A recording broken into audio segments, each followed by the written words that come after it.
There are some people who are born with the gift of gab, some people who know how to get people to do things for them, and some who are natural salesmen who can sell you a plastic straw in Vermont when you aren't even drinking anything other than a heady IPA. There are also those who can change how the world works around them in minute and resolute, but impactful ways. Now, what happens if all of this embodies one person, and that person wrote a book about it?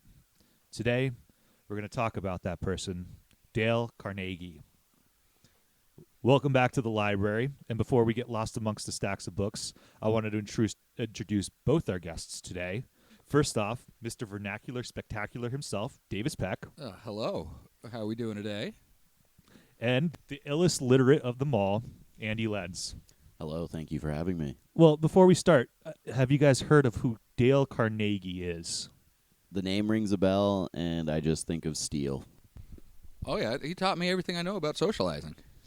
Well, before I start in the life of Dale Carnegie, I want to acknowledge the main source, which is the book he wrote, How to Win Friends and Influence People, which we will focus on for quite some time on the second podcast of this duo. More specifically, I want to acknowledge the two parts of the book not written by Dale, the first being the preface written by Donna Dale Carnegie, who is his daughter, and the second being the appendix, which was written by one of his friends, Lowell Thomas. And I will do my best to state the other references as I go along, but I'll just do the sources at the end. So, get started. Dale Carnegie was born on a farm on 24 November 1888 in Maryville, a town located in northwestern Missouri. He was the younger of two boys his parents had.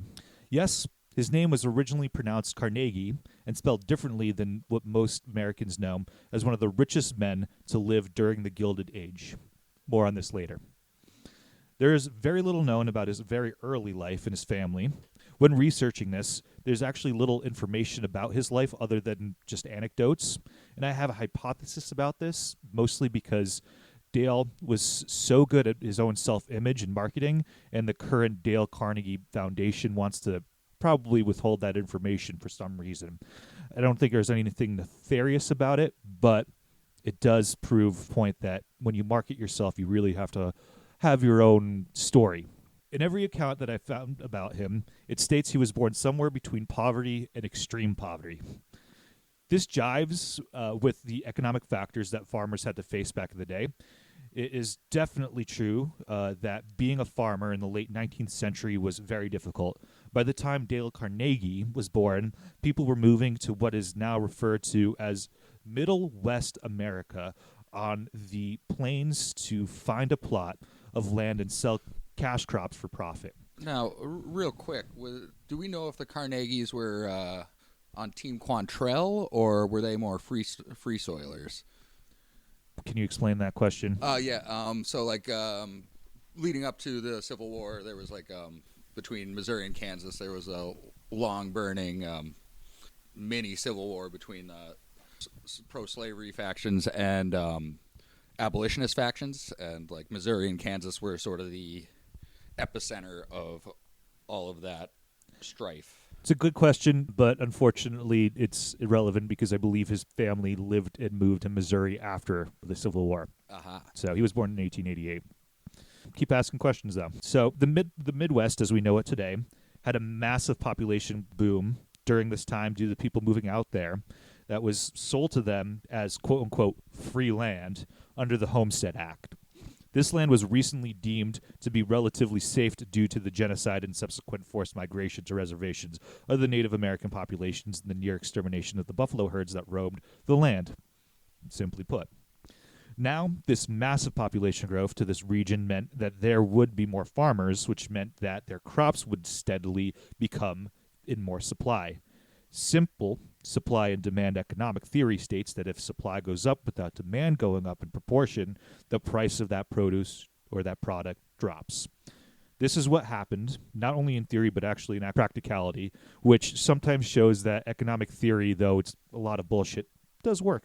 The price of crops dropped, hence many farmers like his family living in poverty. Now, about a third of all Americans worked in agriculture at this point, which is important for Dale's success as it provides a massive base of people who will relate to him in the future. Interesting. Is it from do you think he started off on his path from inking contracts with like selling his crops, or is that sort of unrelated? No, it's a good question. We're actually going to talk about him being a salesperson soon. Yeah, this is all just sounding very familiar to most myth building of those men who want to stand higher than the gods. They don't want you to know those little details in the background. I agree it's probably not anything nefarious that the family's hiding, but they don't want you to think he's a normal guy. And they, you know what? They don't want you to think he's. I'm going to add an addendum to that. They want you to think that he stands out amongst the norm. That would probably be the way to put it. And I mean, at the end of the day, he did. There's some myth making, but behind every myth there is some truth, or at least before the myth becomes completely irrational. This is what Lowell Thomas, one of his friends later down in life, and somebody who states Dale had a huge impact on his life, states about Dale's childhood. Quote, born on a Missouri farm 10 miles from a railway, he never saw a streetcar until he was 12 years old. This Missouri lad had once picked strawberries and cut cockleburs for 5 cents an hour. What's a streetcar? Yeah, I've never seen a streetcar either, so I think that makes us better than Dale Carnegie. Oh, nice. This erstwhile cowboy had once punched cattle and branded calves and ridden fences out in western South Dakota. This chap was a total failure about the first half dozen times he tried to speak in public. He later became my personal manager. Lowell Thomas just writes such florid language about him, and every single time he writes about him, it's a different noun, as if he was just changing. This chap, this cowboy, it's pretty funny, actually. Yeah. I'm not your cowboy guy. Dang it, Dale, I'm not your friend. Pocket sand. Undoubtedly, Dale was a helping hand on his farm and farmed all his early life. That definitely is a fact. And at one point in Dale's young life, the land his family bought would flood each year, destroying the crops and causing the cattle to get sick. The bank threatened foreclosure. His family had to sell his land, and around 16 years old, Dale's parents bought another farm located outside of Warrensburg, Missouri, near what is once called the Missouri State Normal School. It's now the University of Central Missouri, because that's a much better thing that we call your higher education than the normal school. Well, normal schools were actually quite common. That's sort of starts from the teachers' colleges, because it's a little bit closer to a vocational education than the classics that you would have gotten at the East Coast institutions. Well, it's a good thing that you actually brought up the teachers' college, because Dale would enroll in the state teachers' college at Missouri State Normal School. However, he couldn't afford to pay the room and board, so he commuted to school every day. Quoting Lowell Thomas again, board and room could be had in town for $1 a day, but young Carnegie couldn't afford it. So he stayed on the farm and commuted on horseback 3 miles to college each day. At home, he milked the cows, cut the wood, fed the hogs, and studied his Latin verbs by the light of a coal oil lamp until his eyes blurred and he began to nod. All right, so 2 notes on this. First, even talking about his childhood, there will be a lot of myth-making, like I said. This is important to know because his writing and speaking style will be full of small stories and anecdotes on people's lives to make certain situations sound much more interesting and put more hardship or a fabulous spin on something that was pretty commonplace. For instance, 3 miles, even one way, on horseback per day really isn't that far. No, we commute longer now. You can walk 3 miles in an hour if you're like not even really booking it. Furthermore, plenty of people have jobs right after they go to school, and most only find time to study at night when they're doing that. In this modern age, we're sitting in a room where this isn't unique at all to any of us. Though it does show determination in that he was an arduous, industrious worker that wanted to get ahead in life, which is something you should be able to admire out of someone. Second, I actually looked up $1 a day room and board just to see the statistics, and it's a little difficult to adjust for inflation because the inflation the inflation calculator from the U.S. Bureau of Labor Statistics only goes as far back as 1913, and he started college in 1906. But adjusted for 1913 levels of inflation, This is something like $32.20 a day when I wrote this starting in November 2024. That means in a 30-day calendar month, that's $965.70 a day. This is about half of what normal rent is today. Normally, yours just above $11,500. I looked into the alma mater that I went to, and right now, room and board for a year is upwards of $17,000. I am not saying this isn't a lot of money because it was a lot of money then. It's a lot of money now, but I don't think the predatory student loans existed back then as they do today. And these points need to be put in perspective when talking about Dale Carnegie because, frankly, his biography is sparse. Facts and dates are difficult to find, and the narrative is highly controlled for reasons that will become more obvious. Now, you said we don't have the exact dollar-to-dollar conversion, but do we have like a sample market basket, like of what would that dollar have bought him if he spent it not on room and board? I didn't look that up. That's a great question. No, I have no clue. What is definitely impressive, and again goes back to him being a hard worker, is the continuation of that quote later on. Quote from Lowell. Even when he got to bed at midnight, he set the alarm at 3 o'clock in the morning. His father bred pedigreed Duroc Jersey hogs, and there was danger during the bitter cold nights that the young pigs would freeze to death. So they were put in a basket covered with a gunny sack and set beside the kitchen stove. So when the alarm went off, Dale crawled out of the blankets, took the basket of pigs out to their mother, waited for them to nurse, and then brought them back to the warmth in the kitchen stove. I've had chores in my life, but I've never had to take piglets out in the middle of the night. Now, by taking out, do we mean like letting them out for water and to relieve themselves, or is he like clipping them? Feeding them if they're and then keeping them warm. So they're not rubbing them out. They're not pinching them. I got to inquisit. It was in college that Dale Carnegie took up public speaking. The story essentially boils down to Dale wanting to have friends, especially being a commuter. It's probably pretty important.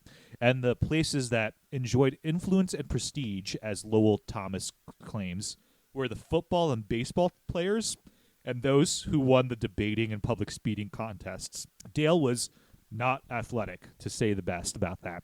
So he chose the latter to gain friends. Some sources said he left college. Others said he graduated. Either or. In 1908, after 2 years, he found his first job selling correspondence courses to farmers and ranchers living in Nebraska and Wyoming. And when that didn't work out, he went freight hopping and eventually found himself in Omaha. He found a job selling bacon, soap, and lard for Armour and Company, with his territory being the recently settled places in South Dakota near the Badlands, often traveling by freight train, horseback, and stagecoach. His enthusiasm and salesmanship boosted this area to the most profitable territory. I think this detail of him surreptitiously hopping trains is a fascinating tidbit and remarkable marketing. He did, in fact, become very famous in the 1930s, the peak time of the hobo and the freight hopper, and I think this actually really boosts his backstory.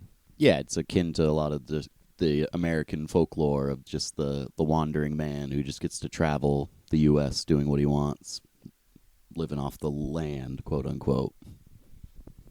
Dale saved up $500, which is around $16,000 today, and he quit his job. He did what so many people with a big dream, a little bit of cash, and a little bit of charisma, with a lot of enthusiasm, do even to this day. He decided to move to New York City to become an actor. After briefly studying at the American Academy of Dramatic Arts, he landed the leading role in a traveling production called, quote, Polly of the Circus, unquote. This is, of course, a play, and now it has 2 movie adaptations. One was a silent film and one, I think, in the 50s. The play's plot, though completely insignificant of our story, is entertaining enough to describe. A star bareback rider in a circus is injured during the performance. She's left behind in convalescence at a local reverend's house. The reverend is also a doctor. He's a reverend doctor. During her near up to a year-long stay, they end up falling in love. After the year, she returns to the circus, much to the town's and, of course, Dr. Heatley's dismay. She returns back with the traveling circus, and the lovers are permanently reunited. Is this where we get poly from? The Nirvana song? No, the amorousness. Polyamory? Oh my God! All right. That's monoamorous. Sometimes when it's over my head, it's like too far out of my reach. The home run. That was fun.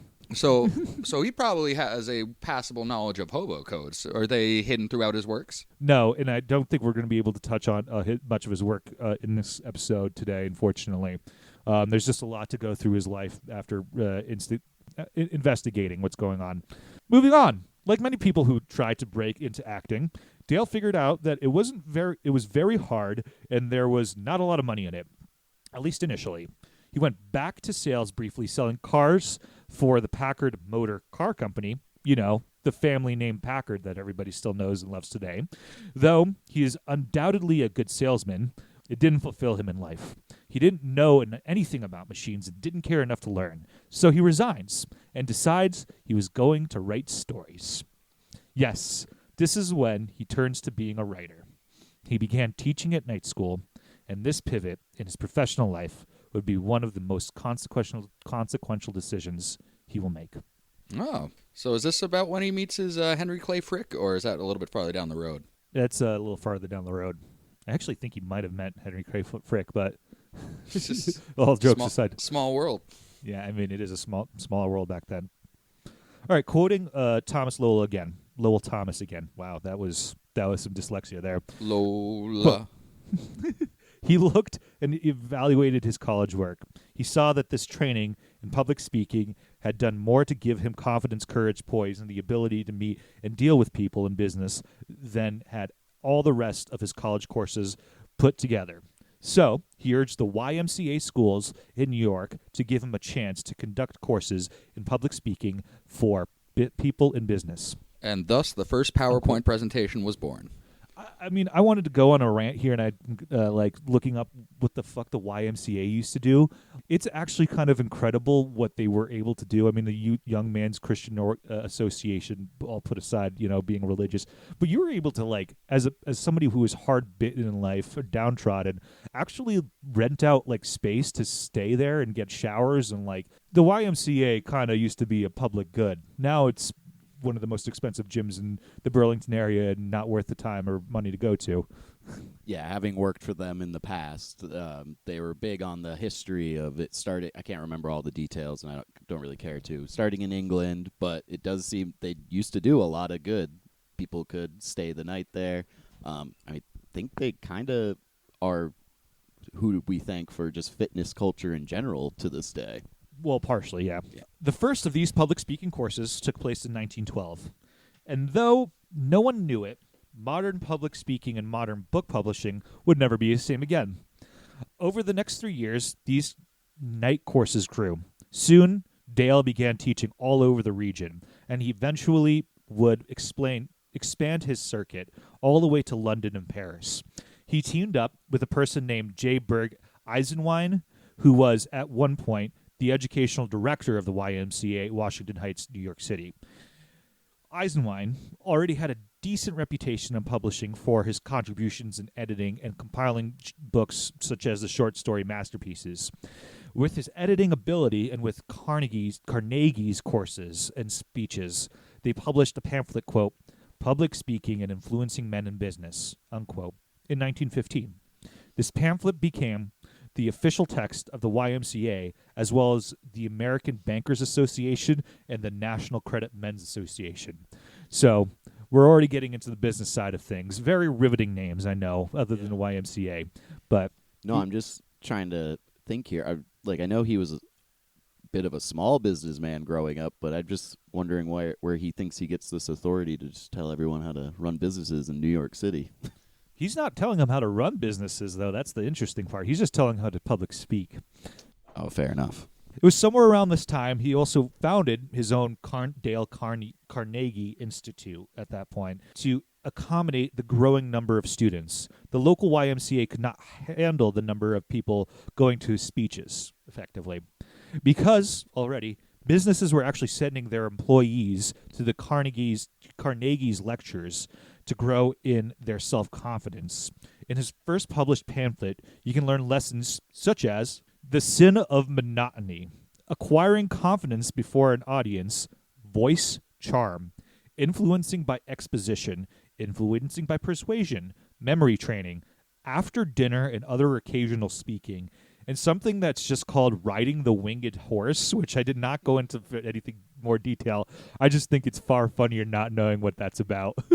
Yeah, I like to let my imagination run wild with that one. I mean, imagine that's just like about, now that we're imagining a little bit, it's like the talking to death itself or the apocalypse, like the beyond behold the pale horse kind of a situation. It's like, no, I don't want to die today, death. Like trying to convince death that. Sorry, a little morbid, but let's have some humor about it. I'm just picturing Odysseus escaping from the Cyclops underneath the winged sheep. No one's running away from me. You know what I learned yet today? You know, we're talking about learning lessons, and this is a divergent, but who Daedalus was, not Daedalus. His name was pronounced. He was the father of Icarus. Yeah, and he was I didn't know that. He built the wings, yeah. Well, there you go. You learned something new. 2,000 years later, he flew too close to the sun, too. Yeah. And now I'm sitting on $200,000 worth of product that I can't move. Now, we have to take a break a little bit in this narrative as we enter the year 1917, 1918, and our pal Dale will join the U.S. Army and head to Europe for the year. What he did in Europe isn't really important, and I actually couldn't find anything much about it, so I think this is one of those things where they kind of like kept under the rug. I don't think there was anything nefarious, but I also think there isn't anything glorifying. When Dale becomes a Bill. He had to put his public speaking career on hold. I want to emphasize that the study of oration as a discipline is not a recent invention, nor one that Dale Carnegie and associates even perfected. In fact, the study of public speaking and rhetoric in the Western context has its roots all the way back into ancient Greece. Yeah, I was just about to ask, is there a differentiation between rhetoric and oration, or is it two sides of the same coin? This two sides of the same coin, especially in something like this. You could still go to public speaking classes. Yeah, like diction versus like sentence forming. Yeah, but they're not as common anymore, and I think there's a few reasons why. And I touched upon it on the next episode, but there's so many courses nowadays that are based off of the fundamentals that Dale Carnegie wrote down that you are sent for business purposes. I took 2 this year alone. That I was in 2024, not this year, and that was mostly about confidence in public speaking. That were just something that my business paid for. So it's sort of he invented the wheel, as it were. He reinvented it to be another wheel, and then put 4 of them together and made a car. Yeah. So here's Aristotle's quote. He defined rhetoric as, quote, faculty of discovering in the particular case all the available means of persuasion, unquote. It may seem odd to some that one would take classes in public speaking. However, this is a developed skill. Many people do not find public speaking natural. If you don't believe me, find any text you like. It could be serious or filled with dick jokes, whatever, and speak in front of a mirror to yourself before doing anything.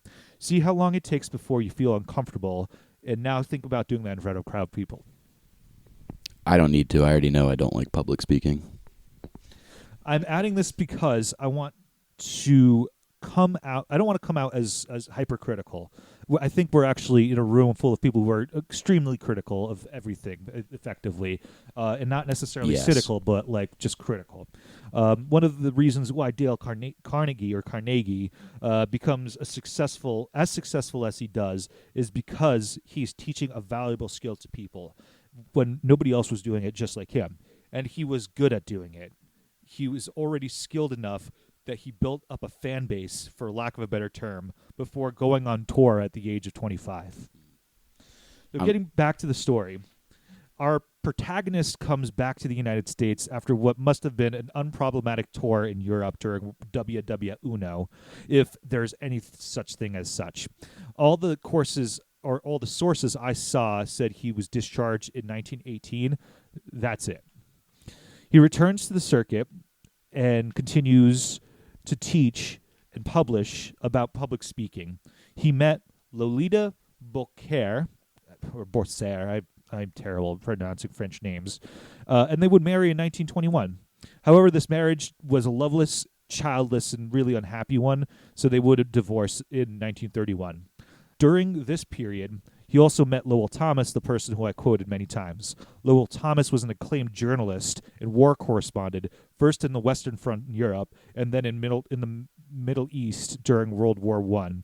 He's one of the people accredited for pioneering photojournalism. One of the people he covered in relatively unknown British major at the time named T. Lawrence, which we now know as Lawrence of Arabia. Lowell took one of Dale's courses. Afterwards, he asked him to develop and sharpen his own presentation based off these skills, and with Carnegie's insistence. I digress again because when you read Dale's work, he claims to know a ton of famous people. Even with a grain of salt, and even if he only knows 1% of the people he claims, it's undoubtedly true that he did help influence some of the most influential people at the time. So is this where he got his conspiratorial bent? I don't think he's ever conspiratorial, but... Are you sure? The Dale I know is pretty far out there. Dang it, Dale. What is the turn of the century equivalent of chemtrails? Polio vaccine. Polio vaccine? No, Well, I don't know. That's just... no, I'm trying to think of something like in the farm furrows. Like just we're plowing too deep and it's making us sick. Oh, it's the air balloon craze. Oh, yep. It's definitely got to be the air balloon craze. Yeah. After the war, Dale Carnegie did one of the most monumental and probably the most consequential things he ever do in his life. He changed his last name from Carnegie to Carnegie, so I will stop referring to him as Carnegie and continue as Carnegie, so it's so much easier.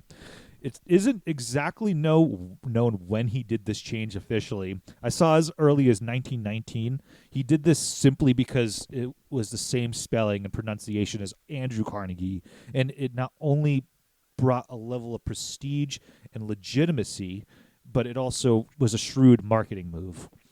This was much easier for people to remember him by, and though he was not directly related to Andrew Carnegie at all, though I did look up this, their name does have the same common Scottish ancestry, people started associating him with one of the most successful people that ever exist on the planet.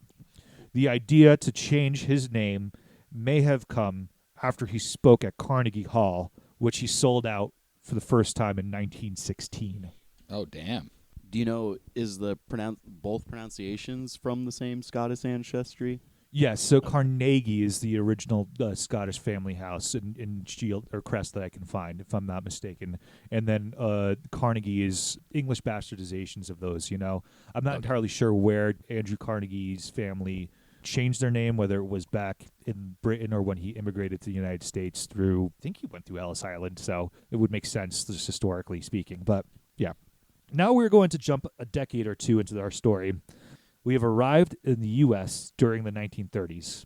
Astute listeners may know this as a time called the Great Depression. At this point in his life, Dale Carnegie has been doing his gig for nearly 20 years.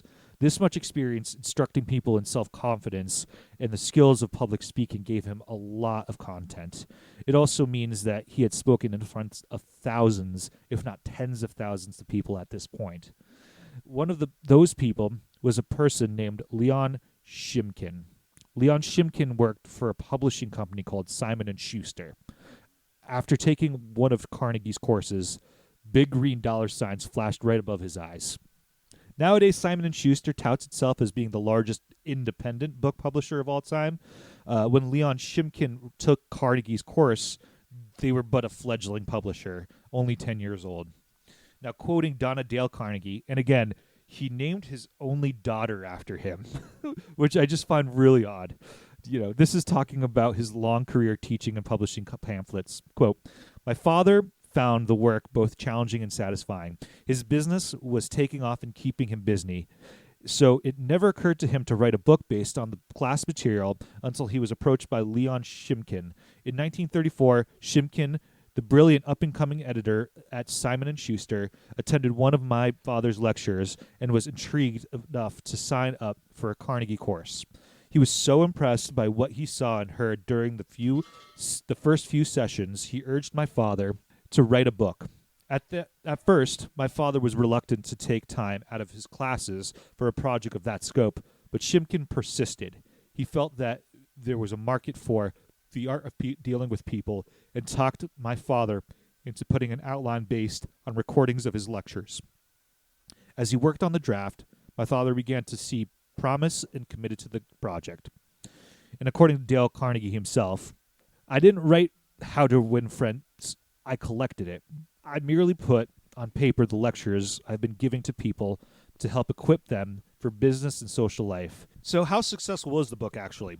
I'll let Dorothy Carnegie, Dale's second wife, describe in her own words, quote, How to Win Friends was first published in 1936.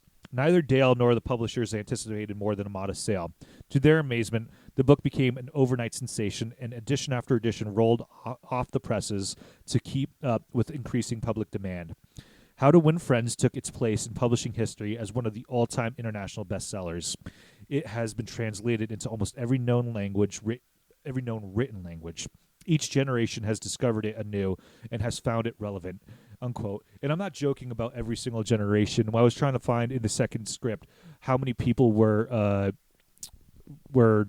how the new generation was being influenced by it, and the New York Post posted something about like a week before I looked it up about how Gen Z is looking into how to win friends and influence people, specifically influencers on the TikTok and Instagram, specifically female influencers. So, well, the very copy of the book you brought has a little thing on it saying "updated for the new generation of readers."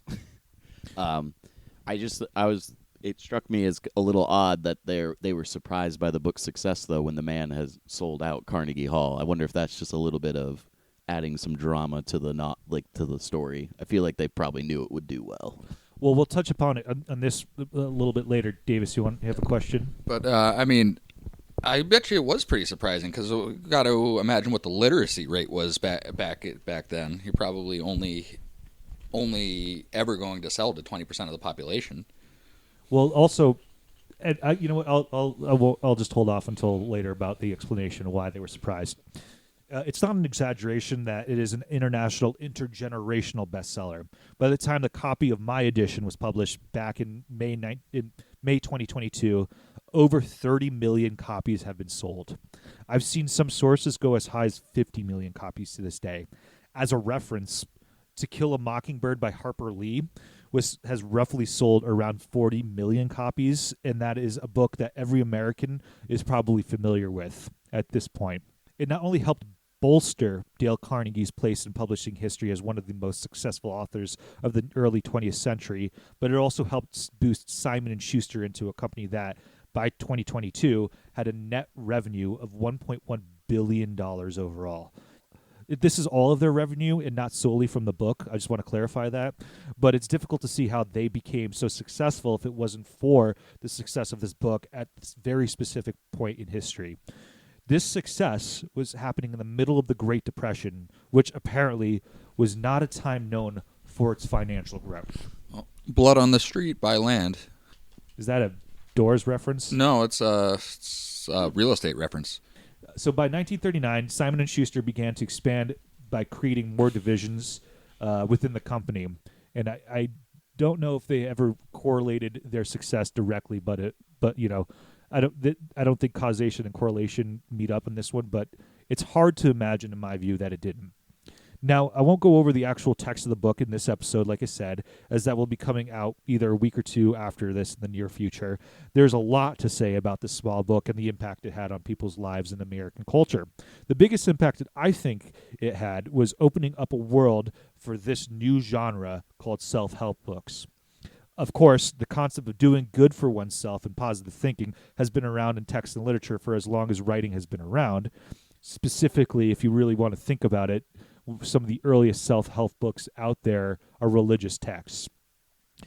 But How to Win Friends and Influence People was the first real modern self-help book that was the catalyst to one of the, if not the, top grossing genre books going on right now.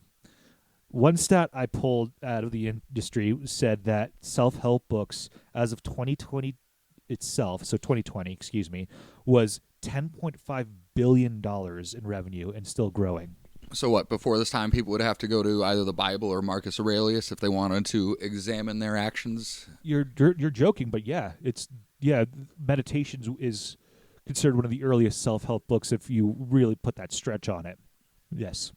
And like the Bible, I mean, religious texts in general have so many different lessons that you can learn about oneself, that are supposed to be moral lessons about how to live. Yeah, I just wish laws came with a little bit more diagrams because it can get a little hairy at times, a little dicey. Now, I'd be remiss if I did not briefly mention on the other book that was published the year after, in 1937, called Think and Grow Rich by Napoleon Hill.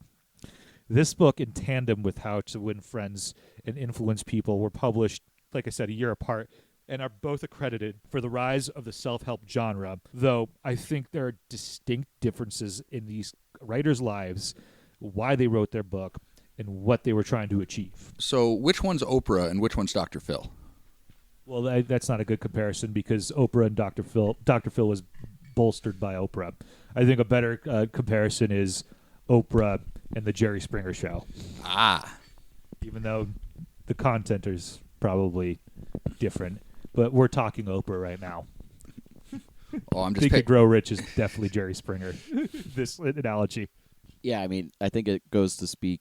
You're talking about how widespread the How to Win Friends is. I haven't heard of the other one about money, but I think this Carnegie's is more applicable around the world, whereas only really business people are looking to read the other one.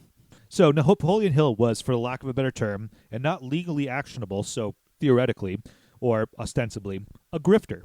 He wrote Think and Grow Rich solely to make money, again, allegedly, and what he was selling in the book was the use of repetitive or repeated positive thoughts to attract happiness and wealth by tapping into an infinite intelligence. Whereas, well, okay, so think about this. Constantly, self-affirmation is something that is actually used in meditation. That's not something to belittle. But when you are saying, I'm going to be rich, I'm going to be rich, I'm going to be rich, I'm going to be rich, I'm going to be rich, constantly to yourself, fundamentally, that's kind of what he's saying. And I'm also in a way that isn't really helpful.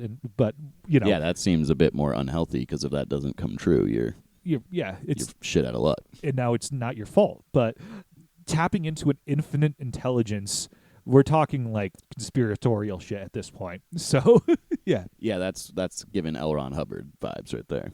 So Dale Carnegie focused on success being linked to self-confidence and essentially being nice to people, which I also don't think Dale Carnegie was ever a grifter.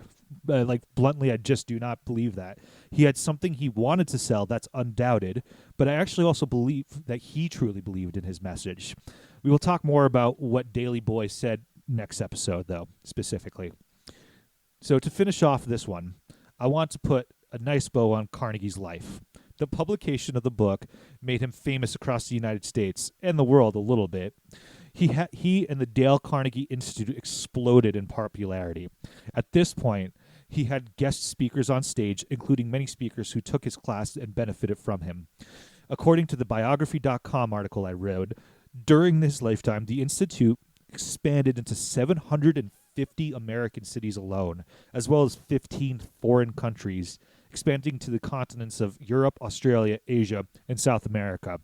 And I think there's one continent there that's inauspiciously left off for a reason.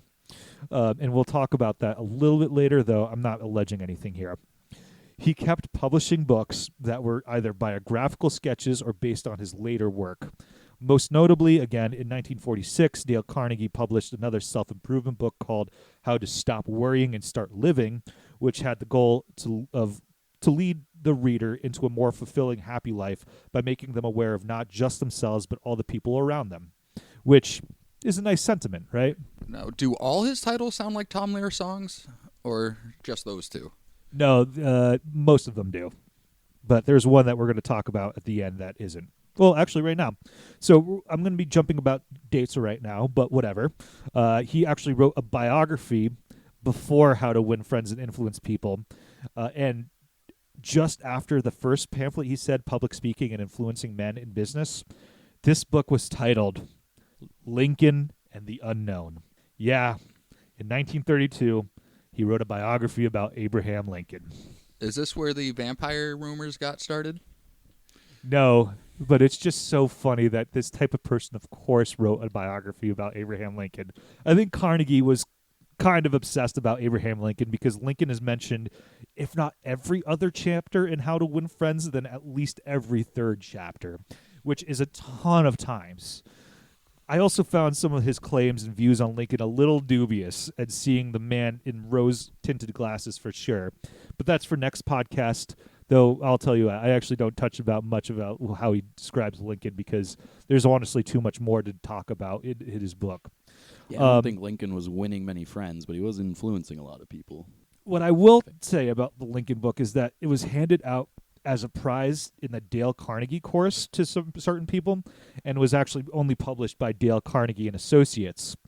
Other than his obsession with Lincoln, which would probably be hardly worth mentioning. However, and this is something that actually made my jaw drop when I learned about this, there's a copy of the book found in Temple University with an anthropodermic binding. That's right. There's a copy of this book with a binding that is partially made out of human skin, allegedly taken from the skin of a black man who was lynched in Maryland, and it was taken from the Baltimore Hospital and tanned by the Jewel Belting Company. I don't know if he ever knew about this book, but it was made in 1932, so it's not out of the realm of possibility. So, I didn't think we were going to be dealing with anthropomorphic bibliopegy, but, think about the logistics in this. Temple University is in, the heart of Philadelphia, right? So their library is in Philly. Somebody had to have stolen the skin of a person who was lynched in Maryland. Body ended up in Baltimore. Somebody decided to take his skin, make a book, and then Temple was happy enough to take the book. A personal story. The only time I ever felt uncomfortable at a party was when I was 16 and we were at Model UN and Model Congress, and went to the University of Philadelphia, and I grew up in Jersey, so it wasn't that far. And then had a friend who just kind of was a little bit more precocious. And we ended up at a TKE party, nothing against them, but it was the frat that we ended up going to. And holy shit, was that dungeon basement fucking party just sketchy as shit. And Temple is not in a good part of town. It really isn't. My father-in-law went to Temple, and he'll tell you that too. Did Carnegie have any connection to Temple, or was it just probably someone who was obsessed with Carnegie at Temple that wanted the book? No, there was nothing about Carnegie and Temple. He's not from Philly. He's not from the East Coast. He's from Missouri. He died at, we'll talk about it. I wasn't sure if he spent any time there or anything, but doesn't seem it. No, I mean, he was in Philly sometimes. So Dale found love again later in his life. In 1944, he married Dorothy Price, who had been divorced at the time, which is kind of woke, thinking about 1944 times. She was also his secretary. She was around 32 when they married. He was something around 55, 56 at the time. Much less woke. Much less woke. At a certain point, 32, 55, it's weird. They are consenting adults. Oh, I'm more on the power dynamics for the job stuff. Oh, yeah, that's a problem. You can do with this information as you will. And together they had their daughter, Donna Dale. And again, it's Donna Dale. That's also At weird. least choose a different letter for the first name. Dale continued to speak throughout the rest of his life. However, like all life, his would end too. He was diagnosed with Hodgkin lymphoma and passed away on November 1st, 1955, in his home in Forest Hills, New York, and later buried in a cemetery in his home state of Missouri. He was 66.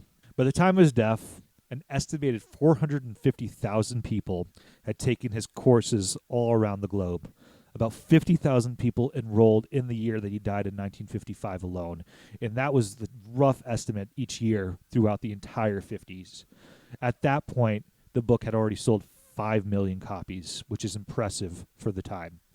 This is not the end of Dale Carnegie. His legacy will continue and still continues to this day, because in 1954, the year before his death, Dale Carnegie's company became incorporated as Dale Carnegie and Associates, Inc., it still runs to this day, and according to its website, it has changed with the times, focusing curriculum on leadership courses, customer service courses, and personal development training.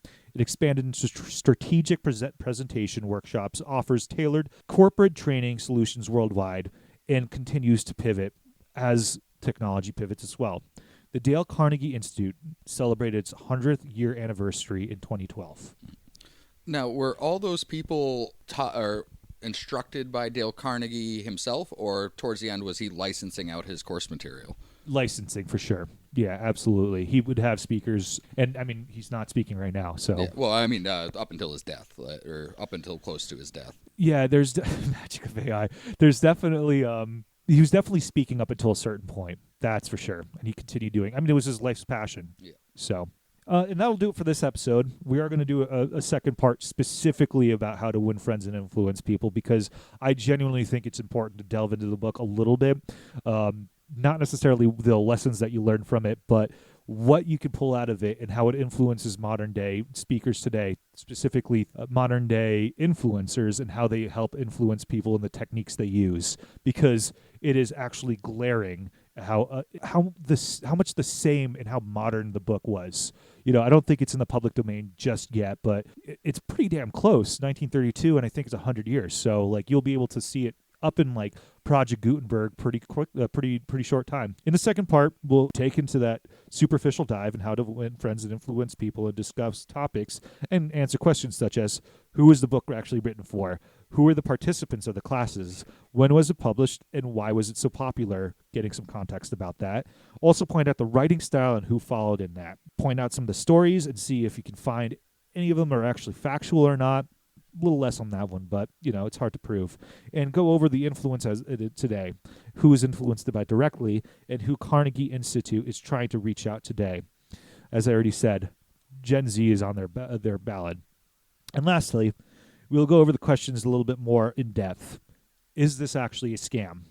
Did he go for the grift? Does he have Marfan syndrome as well? I think both legally and in my opinion, I will explain no and why. Any questions? Can you defame the dead? I don't think you can. You could definitely defame the dead. No, I don't think you can legally defame the dead. I think if they have an estate who can sue you, you can. Yeah. I don't know. The couple things that were on my mind at the end of this is I was just kind of curious. I'm not sure how much you know, but like it's the book's reach in like the Soviet bloc, because I feel like the average person in that area wouldn't have access to it, but you know, government officials in all those countries always got the things that they wouldn't let the citizens have.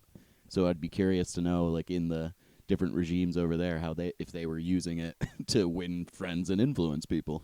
You know, it's a good question. I highly doubt it. I don't think it had any influence over there, which is kind of ironic. No, it's mostly Western world stuff. I mean, like Africa wasn't even on his list. So what do you? He was Googling if you could defame dead people. Apparently you can. So I could just... Oh, you can't. Oh, I didn't read it quick enough. Only if you had said something prior to their death and they're acting on that, the estate is acting on that claim. So you can only defame the dead if a claim was made prior to their death and their estate is pursuing that prior claim. So if I were to say that Jimmy Carter... Oh, you know what? I like Jimmy Carter. I'm not going to make that joke. Yes, we can say that Jimmy Carter fucked peanuts. Okay. We can say that now. Yes, legally. we can. We as of a week ago, we can say that legally. It's okay. All right. Fuck. Who is the director of Twin Peaks? Do you want to defame him too? David Lynch. Yeah. Okay. We respect David Lynch too much on this podcast. So sources: How to Win Friends and Influence People. The Only Book You Need to Lead to Success by Dale Carnegie, and the intro is by Donna Dale Carnegie and Lowell Thomas. The Art of Public Speaking by J. Berg Eisenwen and Dale Carnegie, now found on the Project Gutenberg if you want to look. The biography.com article about Dale Carnegie's life. Dale Carnegie, author, is dead. A New York Times article founded November 2nd, 1955. It was an obituary written by the New York Times. What a heartless way of titling that. HistoricMissourians.com, an article by Kimberly Harper. TempleNews.com or .edu, and Digital History article about farmers' plights, and the Library of Congress's rural life in the late 19th century. I'm wondering now with the recent TikTok stuff, because I've just seen the things about allegedly the State Department has rules carved out for them to be able to still use it as a kind of propaganda machine abroad. I wonder if that's going to be like required reading for the foreign influencers that they hire. I mean, it's a good question again. I think when we delve into this book, and we don't have time right now, you'll see how manipulative some of the parts can be used. I don't think he wanted it to be manipulative. Again, I don't actually think he had that in him based off of what like the writing itself doesn't come from that. But, I've said in previous podcasts, and I'm going to say it again, you really can't control who takes your work and gets influenced by it, even if you're trying to influence people itself. Yeah, I mean, we live in the U.S. and the Bible exists, so. Now, I'm sure we'll get into this a little bit later, but what was his opinion on gesticulations? Because the 30s in particular were quite the decade for hand gestures. This book isn't actually about public speaking. I didn't read The Art of Public Speaking. I'm sure if you were to find it, there is actually a segment, if I remember correctly, about body language and expressiveness. So, how to win friends and demagogue people. Do we know if our new former president has read this book? Is that a known thing? I doubt it. I don't think he reads much, honestly. Yeah, I mean, I'm sure he would claim he's probably read it. Well, there you have it. That is the official stance of Lost in the Library podcast. Donald Trump has read this book. I don't think that's the case. I don't know if he has. I'm saying he would claim that he has. My money's on Donald Trump has definitely been exposed to the information within this book. Whether or not he has laid eyes upon it himself is kind of immaterial. Yeah. All right, so I'm going to do this for the first time before we close off. If you have any questions and you are just a random listener and you want to reach out to me personally or about any topics you want to have or send me any books for free, lostinthelibrarypodcast at gmail.com is the official email. I don't have a website going, but if this becomes anything more, I'm going to start getting one up sometime this year. There's going to be a break of podcast recordings because I'm expecting a daughter, but that's not for another few months, and you'll hear from me later. So here goes nothing. Cheers, guys. Cheers. Cheers. Thank you.